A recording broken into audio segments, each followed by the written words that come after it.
If you've watched the video about merging and rasterizing layers, you remember I said use those commands very sparingly. That's even more true about the next command I'm going to talk about, and that's the flatten command. Okay, so I'm going to go ahead and show you how to use the flatten command, but I want to tell you in advance that after you see me do that, I'm going to recommend that you don't actually ever use this command from the layers panel. I want to teach you how it works, but then show you how to use the flatten command as part of another feature as saving out a file, and you'll see why that makes sense later on.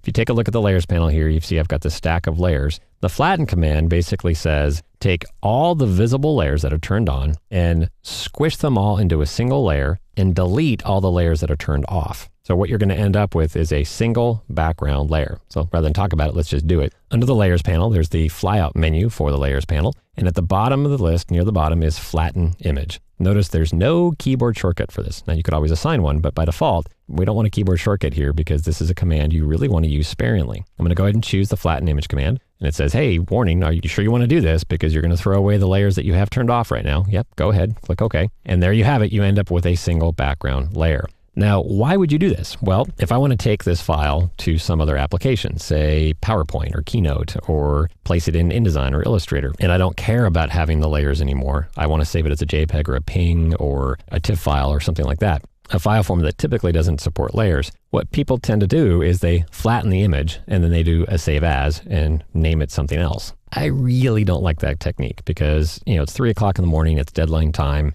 You're not thinking straight, you've drank way too much Red Bull and you're all jittery. And instead of doing file save as, you hit your instinctive keyboard shortcut for save, right? Command S or Control S. And then you have this dreaded horror moment because you just saved over your layered version, right? You flattened everything into a single layer and you did a save. So I typically don't recommend that you do this. It's a bad habit. I'm going to go ahead and undo this, Command Z, Control Z to get my layer stack back.